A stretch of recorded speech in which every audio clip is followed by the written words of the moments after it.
Hello, everyone, and welcome to another episode of Grief Let's Talk About It podcast. And as always, we have a great episode for you guys.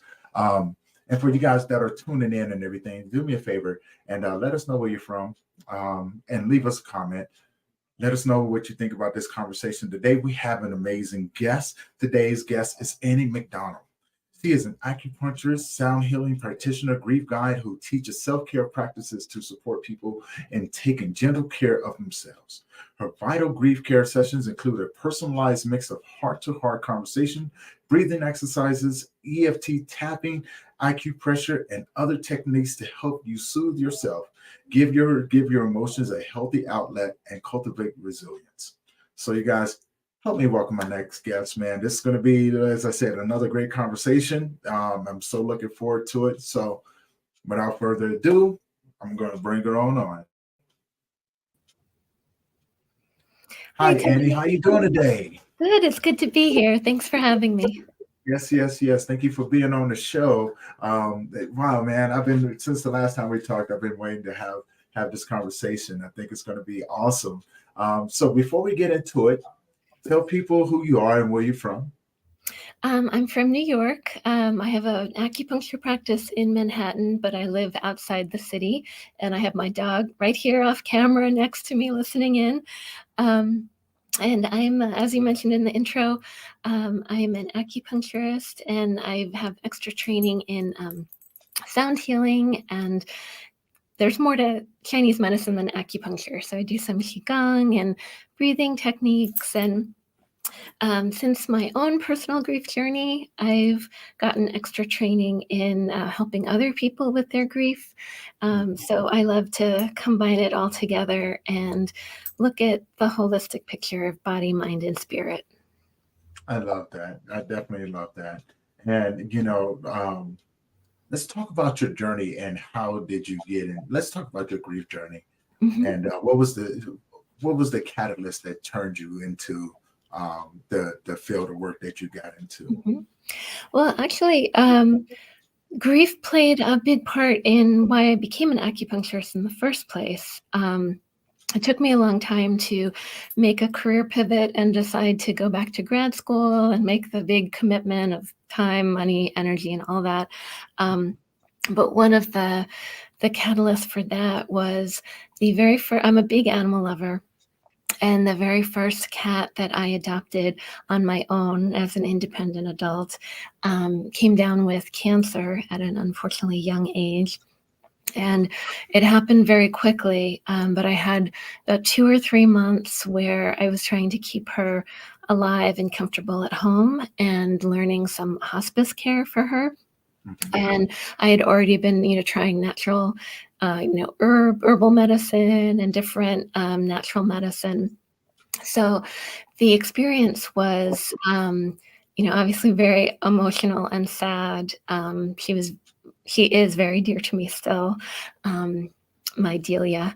And what I found was that leading her up to her death and trying to make her physically comfortable, I was more capable than I thought I was. That I learned to give her some injections of fluid, and I was just, doing some kind of nursing care, which I didn't think that I was necessarily well suited for. And I found it just so emotionally fulfilling to go on that journey with her and to give her comfort. Um, and so I kind of explored different natural medicine. And I personally, the first time I ever received acupuncture was shortly after 9/11 happened in New York City. And one of the things I discovered to my surprise Mhm. was I went in because my asthma was incredibly bad because the air quality was so horrendous in the months after it happened. So I was like, well, let me just try something that might help. I don't want to go on like lifelong medication for asthma. If there's something natural that will help. Um, and so the acupuncture, a few sessions were enough to keep me off stronger medication and make my lungs feel better. But it also worked on me emotionally, where it really helped me process the experience and kind of like the shock and fear and trauma of that day.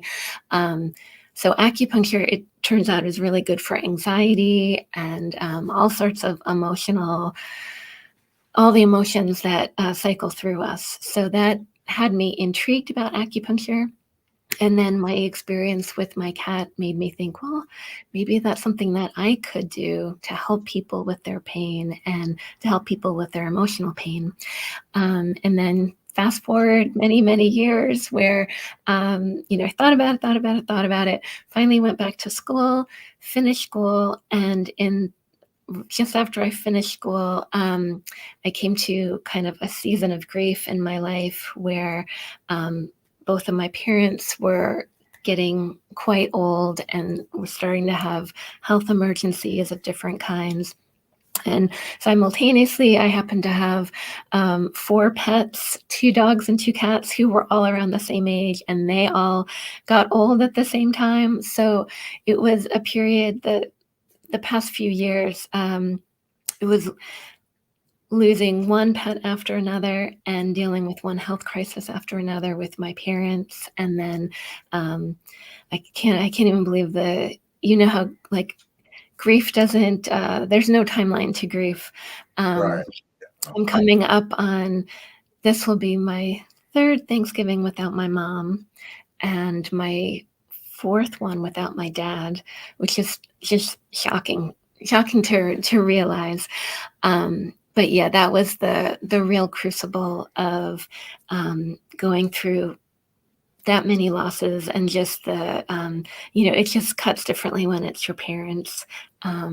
If people This haven't is experienced that yet, it's its own. It just feels like the earth drops out beneath your feet. And so I took time for my own grief, and then as I felt stronger coming out of that, I had done a lot of reading about grief, and I had done a lot of my own self-care tools on myself. And so then I Mhm. started seriously studying how to help people understand their grief and how to help them find ways to work through it in a healthy way, rather than turning to coping mechanisms that Mhm. might not be good in the long term. Right. And see, I love that you brought up that, because I was just talking with somebody earlier about, parental loss. Um, and I too have lost both of my parents. Mhm. And those holidays can get pretty tricky, man. They can get Yeah, pretty tricky, And like you said, there's no timeline on grief. There's no rules or regulations. It shows up when it wants to show up, right? It right. goes, "Hey, I'm here," and I'm trying to remind people this as well. Like, when you're going on this journey of grief, you can be fine, right? You can go months and months and months without feeling the heaviness or the burden of the grief. And then there's one day, like, you may be walking down the street and smell something, right? Mhm. Cookies, or a Right. certain food, and things like that. And the grief will come back. It doesn't care whether or not if you're in a crowd of people. It does not care whether or not if you're sitting by yourself. It does not care what you're doing. Only Right. thing it says, you will honor me in this moment. Mhm. Uh, Yeah, yeah, I love that, like, smell in particular, the physical senses are a way that can really, like, knock us off our feet with right, surprise, but right. also we can use those to our advantage too, and Very and true. help process things. But, related to, what you were saying about, like, you never know when something might just kind of activate a memory or a feeling. I saw a friend of a friend posted on Facebook recently. It was very well intentioned. She had someone who was grieving, and this person was asking people to give suggestions of movies, TV, books that didn't have any death in them, that she Mhm. could give to her friend as, like, trigger free to help her with her grief. And I had to jump in and comment and just say, like, "That's very sweet and well-meaning, but the happiest thing can trigger someone in grief.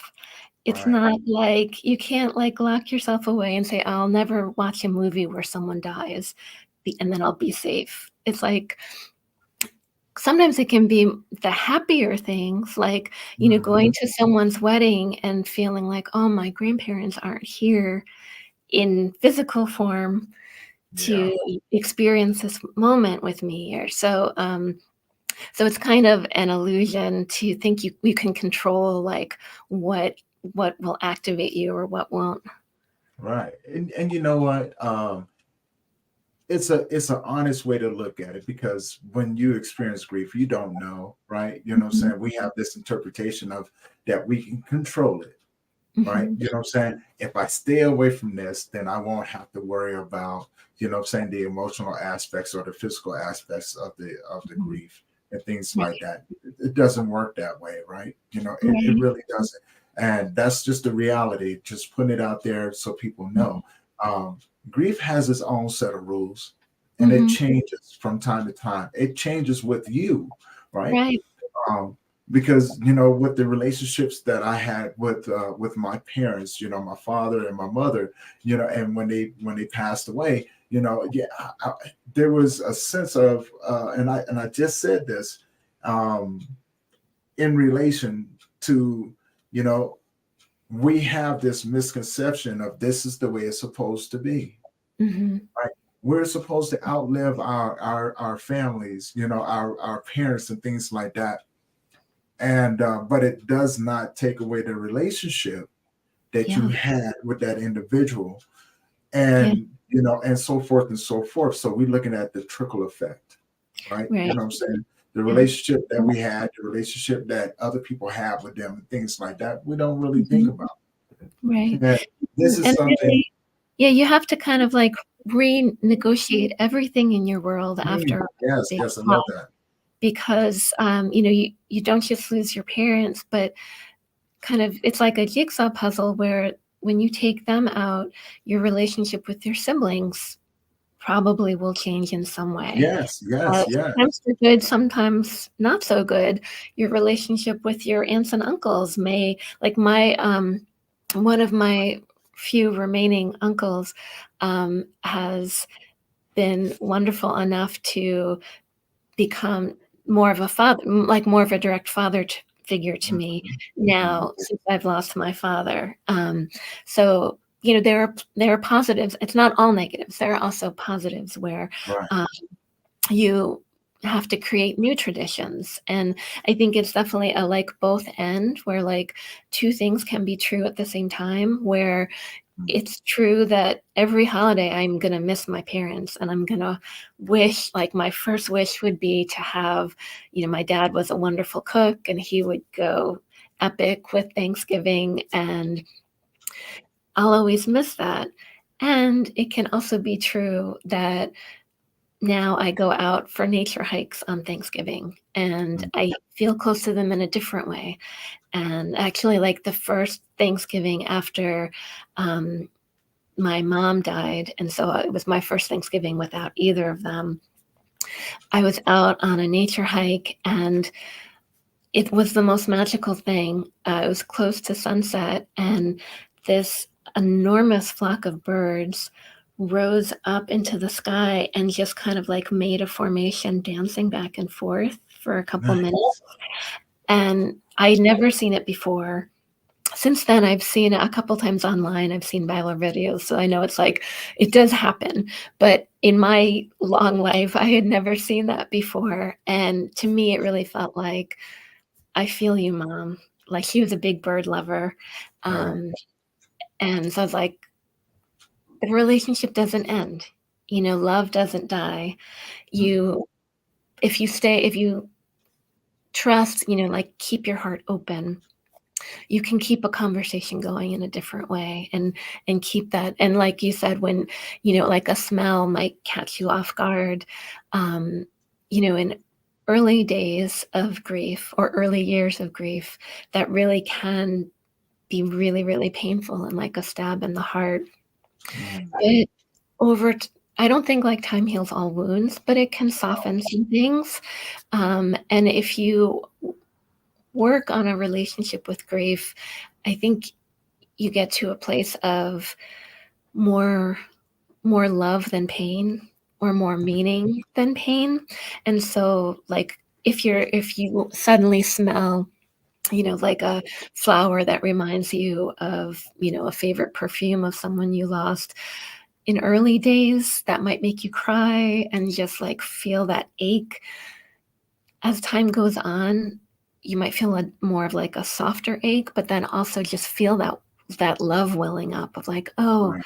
Right. I feel them with me. Like, the memory is so strong that like I feel them still around me. Right. No, I love that you said that, because grief can show up in many ways. A lot of times people associate the sadness Mhm. with it, right? And I think we have a tendency to negate the other emotions that come along with it. Like grief is not always sad.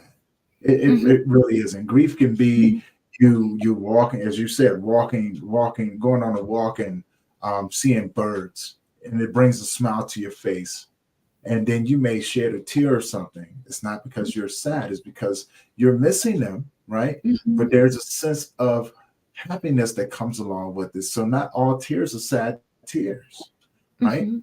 And I said this statement and I still stand on it, because when we have different relationships with different people that have experienced the same loss, right? Mhm. Grief is somewhat selfish, Mhm. right? When we actually the grief is selfish, right? Mhm. Because you are the one that is experiencing that journey, right? Mhm. You are the one that's either going through the emotions, developing the tools, learning how to move with it instead of move against. And I think that's the key to it, right? Not moving against your grief, but Right. moving with your grief, and allowing yourself to be more of a human being to connect. Because, like you said, you can have a different connection. It's just in a different. It's just different, right? Mhm. And I learned this, and I love that you said that. When my son passed away, I was so focused on the physical aspect of his Mhm. passing, flesh. When I began to walk deeper and have more of an intimate relationship with my grief said, "Hey, I have a different relationship that you can have that won't go away." And Mhm. as you said earlier, it's grief. The time does not heal the wound. Mhm. It helps you develop the skills to move through the days and through those moments Mhm. when you are grieving at your hardest, right? Right. And Yeah. yeah, go ahead, go ahead. Yeah. Oh, I think it's just like, grief can feel like a force of nature, like a storm Mm, or a wild animal. But the way I look at it sometimes is that, uh, at certain points, you feel like you're drowning, or you're treading water, or yes, you're yes, you're clinging to some flotation device, like trying to just make it through. But you can start to learn to swim. You can start to learn to yes, float. You can start to learn to surf. You can learn to dance with your emotions a little bit more. And that's not to say there won't be times when, like, a riptide will feel like it's sweeping you further out to sea. But after enough time passes, you build up a skill set where you're like, oh, actually, yeah, I've survived yeah, this before. I know that this wave is going to be brutal, but I know, how to surf through it, or how to float through it, or how to dive underwater and kind of swim around the obstacles. And like, it's not going to be easy, but I know how to do this now. right. But can I ask, what was your son's name? His name was Jake. Jake. I Yeah, feel he was a cool kid, man. He was really really cool. It was always just me and him. Mm. So there was when he passed away, um, I had a huge emptiness inside of me, Yeah. right?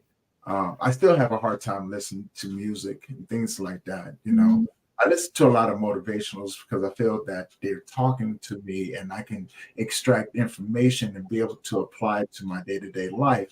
And Mhm. it's so inspiring to listen to their stories, um, because it encourages me to keep having a drive to keep pushing myself to the next level in this grief Mhm. journey and education. And when I look, like, I perceive my grief, right? And every relationship that I've ever had, with my parents, my younger brother, my son, my friends, and things like that who have just passed away, um, I perceive my grief to be my mentor. It's my Mhm. teacher, right? Yeah. And then the only way that I can extract the information is to be able to go in when my grief show up. Instead of trying to stand on the outside of it, I've developed a way to stand on the inside of it Mhm. and begin to pick apart little things that become this great lesson. Mhm. um, then I can extract that, and the grief will go, it will go somewhere else. But what I found that once I extracted the information and I have a better understanding of when my grief shows up, in the next moment, someone else shows up that needs the lesson that I've just learned to be able to help them carry on throughout their Mhm. moments in their hard grief journey, right? And Mhm. Yeah. and it was just something, it was a connection that I made, um, throughout my struggles, right? And I often tell a lot of people, I struggle so you don't have to. I've walked through my darkness so you can understand that there's light in the darkness, if you would like. And I would like to Mhm. be that person that walk with you.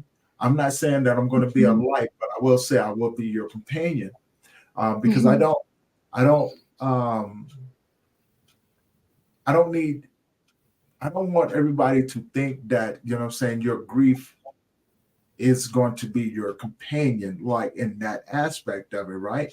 Your grief is are trapped memories, as being a sound healer, right? You know what I'm saying? We Mhm. understand that sound, vibration in the side of our body, grief get trapped in there, and I Mhm. think that's very, very important. And it's funny that you're here today because I had someone yesterday that did the same thing. We were talking about Yeah.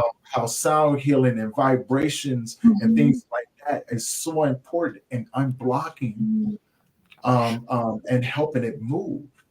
Yeah, and it doesn't even, I mean, music is so powerful, as you said, that, Mhm. it's hard for you to listen to some because it music can be so evocative of a particular person or time or memory, um, but it doesn't even have to be music. Or like I love doing sound baths with singing bowls and tuning forks and different instruments, but really the most powerful instrument each of us has is our own voice, Mhm. and sending the vibrations from our voice down through our body. So it works on many different levels, but like on a very basic level, if you just start humming, that starts a cascade of effects in the body where it stimulates the release of something called nitric oxide, which relaxes the blood vessels. So if you're feeling like anxious and your blood pressure is getting higher, it can help with that. Mm. It Okay. also stimulates the vibration, stimulates the vagus nerve in the neck, and the vagus nerve controls. It's sort of like the switch between fight or flight and rest and digest.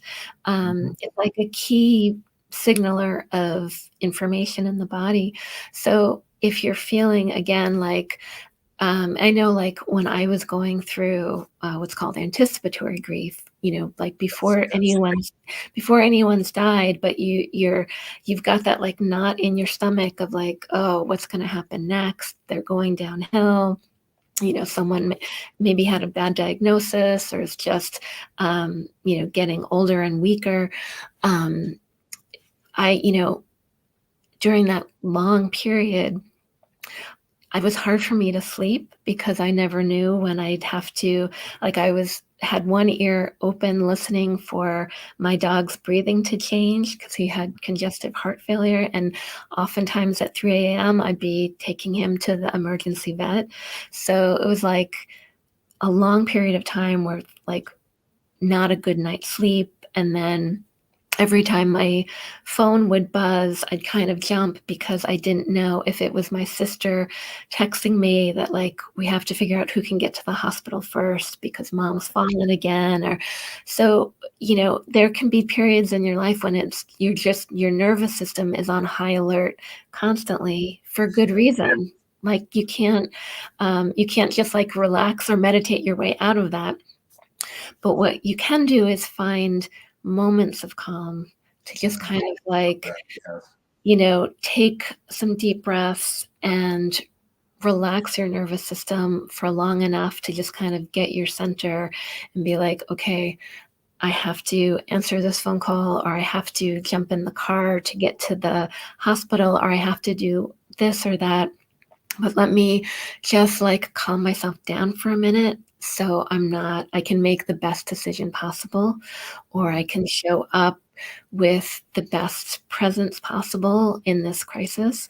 So humming is like, it calms the nervous system. It sends like signals through the body that it's safe. It's safe in this moment to relax, to just kind of like, you know, let your breathing deepen, let your heart rate slow, let your digestion soften, let your like tension soften a little bit. And then you can add layers to it where like that's a physical level, but then because sound is so emotional too, and sound affects basically every part of the brain. It's amazing how I was actually just watching a documentary last night about patients with dementia, and when the music they listened to in their youth was played, how you saw them like come back to life in a completely amazing way. So music is really, really powerful. So if you you can just like hum like, but if you then like start humming a specific song, like maybe a lullaby, if you want to like calm yourself down or help yourself fall asleep, or maybe hum an upbeat, happy song to just kind of remind you of a good time or that good times will come again. There are all different kinds of ways you can play with it. And what else is nice too is like when you're having a grief wave, say like you're in the supermarket and you see like a food that you used to buy for your loved one who's no longer here, and you like go to reach for it, and then you're like, oh no, I'm not going to buy that again. Like, I don't have reason to buy that again. And Right. you feel like you're going to collapse a little bit in the aisles of the supermarket. Yes. Humming is like a very subtle, quiet way that you can just kind of like tune into what's going on inside yourself and just let that emotion kind of ride the sound waves, and just, let the sound carry the emotion through. Rather, it takes so much energy to try and like suppress our emotions. So I loved Uh, what you said before too about like being in the flow with what you're feeling, rather than trying to like pretend that it's not happening, or think, put judgment on it, like this shouldn't be happening. mm. And see, like I said before, I got to that point when I realized how selfish my grief was.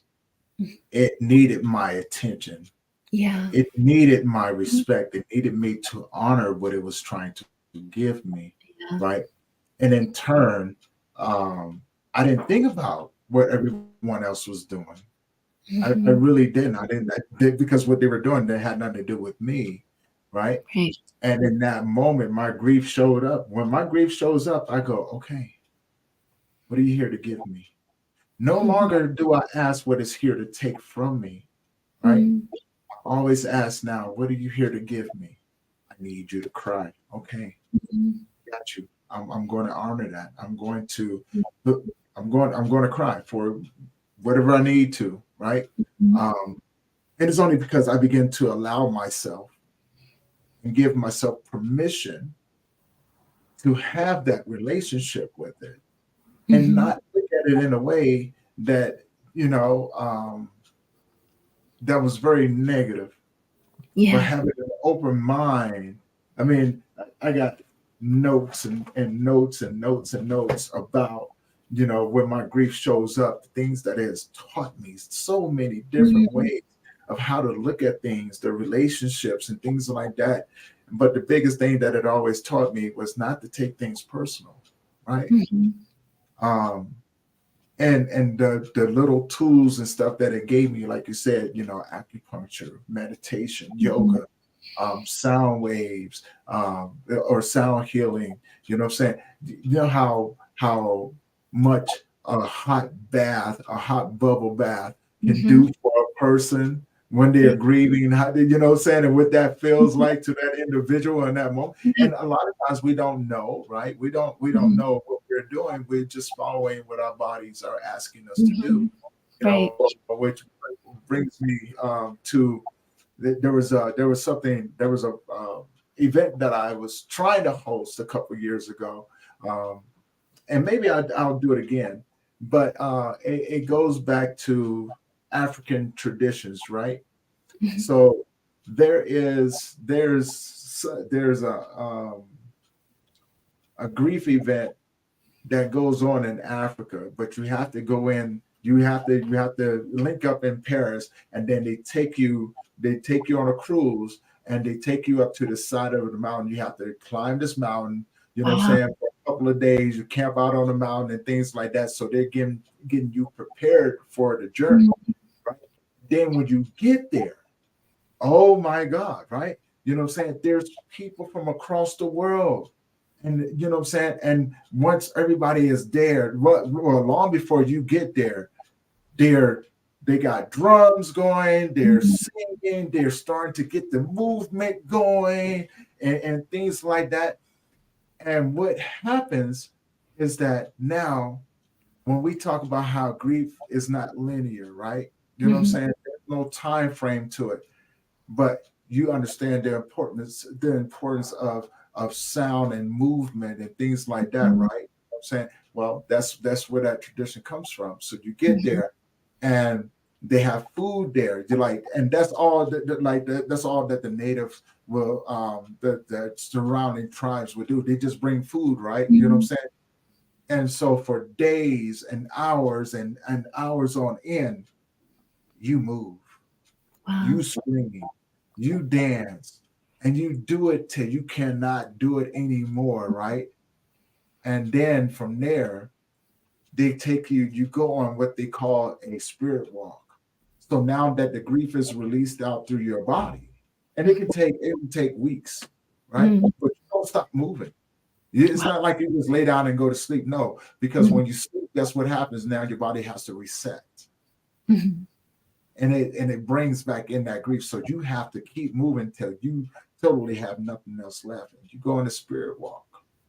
And now on this journey, you're alone. No one else is with you. But this is where they say this is where you can reconnect Mhm.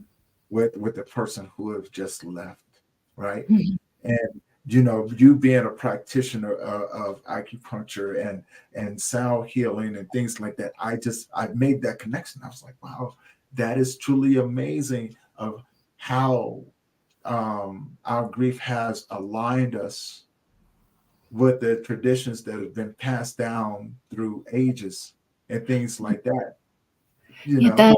that journey sounds absolutely incredible, and there's so Yeah. much, like you said, there's so much ancient wisdom in it, and I think if Mhm. you look at cultures around the world, I mean, everyone experiences birth, but you don't remember it, and everyone experiences death, and everyone experiences multiple griefs over a lifetime. If you're Right. lucky enough to live a long life, think of how many griefs that you'll experience along the way. So it Yeah. really is a skill and a relationship that you have to cultivate over time, because that's just the nature of life, unfortunately. Um, but I think our modern culture, for one thing, we want to hide. We get very uncomfortable by open displays of grief, I think, or True. Yeah. like you're allowed like at the funeral and maybe a week passed, and then everyone wants you to like go back to normal. Um, but traditional cultures, there's an old tradition of like for a whole year wearing black so that everyone you meet recognizes like, oh, they're in like a sacred state of being. They're Right. Yeah. they're Yeah. going through this period of mourning. There were, like in Ireland, from my ancestral tradition, there was a tradition called keening, where there would be groups Mm. of women who would wail like banshees. Sometimes it would start out as like a song, and they might sing specific songs honoring the person who had died, but it would turn into like these very primal wails, again, to like move like to gather the emotion, to move it through, to express it as a way of honoring the depth of the loss. And Right. Yes. it's we're physical embodied beings. We can't just like intellectualize or analyze. We can't think our way out of grief, basically, is what I'm saying. Mm. um, we Love feel that. it. We feel it all throughout our body. So ways that we can, and sometimes it's too painful to talk about, or there are no words. There are no words for the immensity of the feeling. So that's where the wisdom of the body is our best friend, in terms, like you said, giving you whispers like, I need a warm cup of tea. I need a comforting bath. I need nurturing. I need nourishing. Um, that can be so much of a.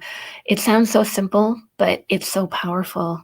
Um, I often, like when I lead people through different self-care practices, I'll say too, like, you know, part of what's so painful about grief is that you have all this love that doesn't have an outlet anymore the way that you're accustomed to it, but that love is still there. So you can channel that love, direct some of it towards yourself as you're going through this really painful process. Right. So there are ways to kind of connect, to like nurture yourself. And it's like people don't, if you haven't gone through it, you don't realize how completely exhausting grief is. Like on a physical level, it's absolutely exhausting, Mm. because your brain is actually having to rewire so many connections. Like Mm. your whole understanding of the world has to change, and so many patterns and relationships that you could rely on for safety and for comfort are no more. So you have to like make sense of the world in a whole way, and your brain is like using energy to do that. It's like you're going about your day, but your body and your mind are undergoing this process subconsciously of trying to establish a new sense of safety, the way Mhm. things have shifted, to remap the world and like your identity. Like, who are you? If like, I'm still a daughter, but I'm a daughter without living parents, so how do I express that? Right. And just like there's so much to figure out, and then there's also so many practical details too, of like the paperwork that may come along with grief, or having to like go through someone's whole house or their possessions and figure out what to do with everything. There's like so many practical details that just pile on the grief experience that I think our society as a whole just doesn't give the space and the support for what's a very long, difficult process. Right. Yes. Yes. And I definitely felt what you were saying right there. And I think that when we think about the afterwork, going through the possessions and, things like that. Who's going to get this and who's going to get what and this, that, and another. I've never really bothered with the details of any of that because in my world, and this is just me, right? I often say, if that's what you want, you go ahead and take it. Mhm. And they go, well, don't you want it? I go, no, actually, I don't need it. And they go, why? I said, because I have memories. Mhm. And the memories that I have are more important and more valuable and precious than the physical things that they left behind. Mhm. Because the physical things that they left behind left the memory for me to be able to cherish for the rest of my life. So, no, you go ahead and have the physical.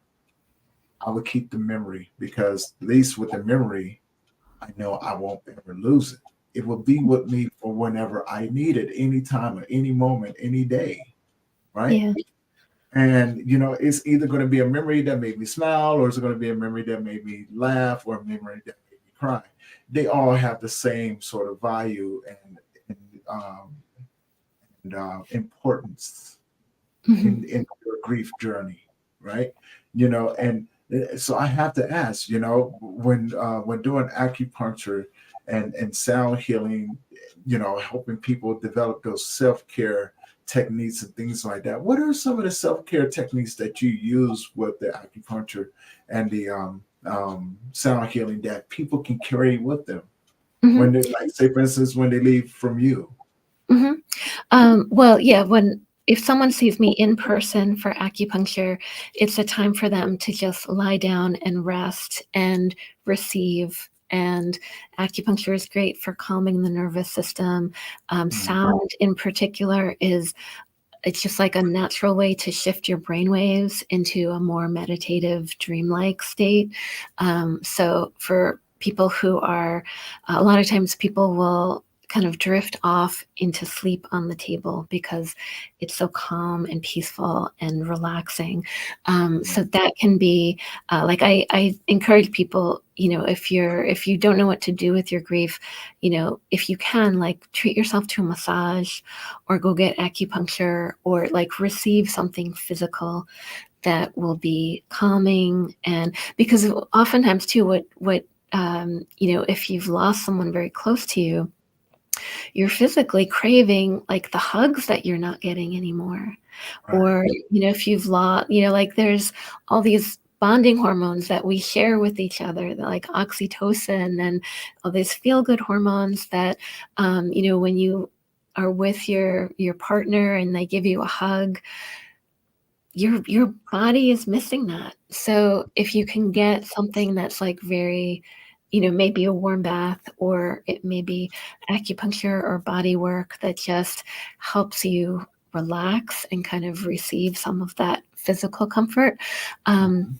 but then when I do virtual sessions with people, it's like very open to, I don't have a firm structure because grief is unpredictable from moment to moment. So sometimes people may need to talk a little bit more. And so I'll spend more time listening to them. And if they want some perspective on, like, is this normal, or is this like, why am I feeling this way? I can give them some perspectives on that, or I can just listen from a place of, you know, no judgment, no shame. It makes complete sense why you're feeling what you're feeling Right. because you've had this incredible loss. And it may be hard for your friends to understand, or it may be hard for your family to understand, or maybe you go to a therapist and they just want to prescribe an antidepressant to Oh you. my God. Yeah. It's like grief is not depression. It doesn't need No. to be like I mean, masked. it's part of it, but it's not Right, depressive though, right. Yeah. Um, and I think the people when they say, "Oh, I'm following the 5 stages of grief," I just go like this, like, "No, don't do that, please." They're like, "But," I was like, "No, don't, Right. please," and I'm going to explain to you why. And Mhm. they're like, "Okay." I was like, "Because the 5 stages of grief was written for terminal ill patients, Yes. cancer patients. They Yeah. wasn't. they were going off the grieving process that those individuals was going through, not the individuals that was experiencing loss. I Right. said, if now when you actually think about the stages of grief, from that perspective, the 5 stages are a great baseline. I said, but Mhm. technically, from what we know now, that there's over 46 stages of grief. So grief has a different face in each and every last one of these aspects. So, what I'm saying, don't have expectations, or, do not put limiting beliefs about this is what it's supposed to be like, Mhm. because because when it shows up differently, you're going to look at it and go, well, that wasn't written in the book. Well, I'm telling you right now, it is. You're just reading the wrong book. Yeah. Yeah, no, I'm so glad you brought that up too, because that's one of the biggest misconceptions, and Mm, people get so much, shame about it, or they think yeah. it's, like, something like, "Am I doing it wrong?" But, I like the image of, do you know kaleidoscopes?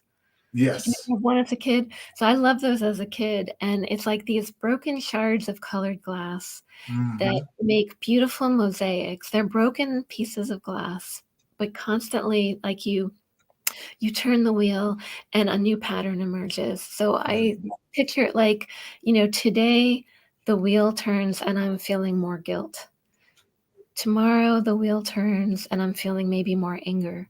Right. Tomorrow, like as you heal and process different emotions, new layers emerge, Yeah. or you become ready to deal with different aspects of it. It is like it's too overwhelming to expect to do all at once. Right. So things just emerge as if you stay open. Um, you can clear through, like oftentimes too, people expect things to be easier after the first year is over. But I often find that like the first year, you're just like in shock, or maybe you're numb, or maybe you're just overwhelmed with Yeah. the details of, or just like you have like your knuckles clenched, like I'm gonna make it through the first birthday without them. I'm gonna Mm, make it through the first Christmas without them. I'm gonna like you're just focused on other things and trying to like not be exhausted and to figure things out. And right. that Yeah. it's after you make it through the first year, then oftentimes things will start to emerge like, oh, okay, I feel like I'm carrying a lot of guilt or regret around this aspect of the loss. Yes. Maybe let me Yes. explore that, or let me see if I can clear some of that away or get some perspective on it. Or maybe I'm feeling very stuck. How can I like move my body to help kind of get my energy flowing and get some clarity on not how to move on, but to how to move forward with the grief that I'm carrying. So yeah, so there's so many self-care practices. Some that come from qigong, which is a form of like meditative movement from Chinese medicine. If you ever have been in like a big city park and you see people moving very slowly together, that might be tai chi or qigong. Right. Um, Yes. or sometimes like yoga. I took a training in from the founder of Grief Yoga on grief movement. It's a way to like take an intention of an emotion that you're feeling, or maybe a repetitive thought that's bothering you, and finding a way to honor that emotion, but then also use like the breath, sound, gentle stretches, or soft flowing movement to get that emotion, to like feel it and then let it move through you, Right. rather than Okay. like trying to like, put a wall around it, or, we tie ourselves up in knots when we don't want to deal with our emotions. That's when you know, more physical problems start, I think, is when, there's that book, The Body Keeps Score, Yes. where, if we're not ready to process a trauma, because it's not the time yet, or we don't have the resources, we put it somewhere. Maybe we put it in our shoulders and get constant headaches from like the neck pain. Hmm.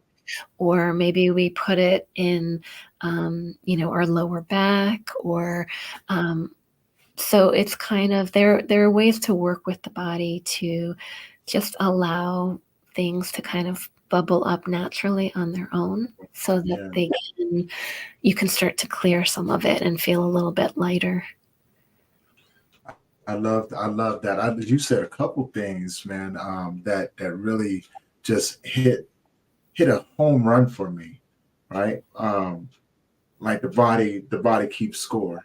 A lot of people don't understand that as well, right? Mhm. But Yeah. also something very, very important that I want to just put out there. Look, the first year of grief is just the first year of grief. Mhm.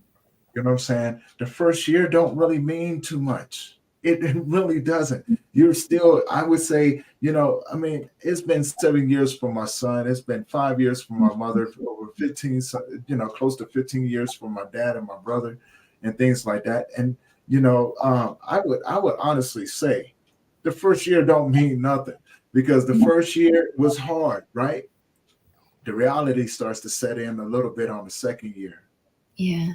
right? And it hit you just that much harder, like because now you have the reality that the person that you just lost is not coming back, Mm. right? So now you anticipate the next birthdays, you anticipate the next holidays and things like that because the first one you can still be in a mindset of maybe just maybe somebody got it wrong. Yeah. Yeah. Right? You know what I'm saying? I was there. You know what I'm saying? The Right. first year, I Yeah. waited for somebody to call and say, "Hey, you want to come pick up your son from school?" I Mm. waited and waited and waited. You know how disappointing that is every day waiting and it never Yeah. shows up. And then the next following year, Halloween and all of these things, and I'm thinking to myself, I gotta go to the store and get the get his present, get his costume for Halloween, and then you realize that no, that person's not coming back. Or what I'm saying, you got the birthday coming up, and you think it to yourself, man, my mom would love this right here. Yeah. Yeah. Yeah. You Or know, you're grieving, like something positive may happen in your life, a great right, milestone, yes, and yes, then you're grieving that they're missing the chance to see this right. and to Or hear you it, feel guilty. or yeah, or you feel guilty, You or feel you guilty. have like an internal clock where especially with parents too, of you're always like looking around to see kids who are the age that your child would be now, I and hear that a seeing lot. like Yes, what they're doing. So it's always that, like, new reckoning of like, oh, I should be sending them off to college now. And right, right. it's I don't want to be like negative by saying it's never ending, but it is ever No, shifting. but it's a truth. It's a truth that people need to understand. Like grief just doesn't leave because you want it to, right? Mhm. And you're talking to you have two people on this channel right now who have and are still walking that journey of grief, right? Mhm. You know what I'm saying? So if there's anything that anybody could take away from this, that what I'm saying, grief has no time limit. Mhm. We still go through our motions. We go through our go through, right? You know what I'm saying? Mhm. And yet we still come out and we educate people like, hey, like when it shows up, it's going to show up, right? Mhm. And so to not have, I say, when you're grieving a hard loss, don't have any expectations of how you think it's Mhm. supposed to go, Yeah. because then when it changes, it's going to put you in a really bad mindset, right? You know what I'm saying? Mhm. And that can become a challenge because then we want to self-medicate, we want to Mhm. isolate, we tend to express ourselves in more verbal or physical manners towards other people, not intentionally, you know what I'm saying? It's just the way that we express ourselves. Mhm. Being someone who work with men, I see this. And so I have to educate the significant other that what you're seeing is him expressing himself because he's never been taught how to express himself. So Right. when you think about the nature of the masculine man, you know what I'm saying, and a feminine woman, and things like that, Mhm. we react or respond according to our nature. Mhm. You know what I'm That's saying? yeah, that's really important, and I'm so glad you're doing that work because I think men are an underserved community, in anything emotional, but also it helps, like you said, grief can be so selfish where you're so deep in your own grief, um, it's hard to have the emotional resources to support the people around you with their grief, and Right, right. everyone's grief style may be different, so you want to support each other, but it can be really difficult and confusing because you're all kind of, like, experiencing your own emotional Mhm. processing, so Right. that's where it can be particularly helpful to seek someone out like you or me who has some experience with the many different aspects of grief so that, you can remove some judgment from your partner, like, "Well, I haven't seen my partner cry yet. He's not he's too cold." It's like, no, he may be going through something internally. It doesn't feel safe for him to cry, or he wasn't taught to access emotions in that way. So, sometimes seeking support from, a grief circle or a grief counselor or Mhm. someone outside your immediate circle.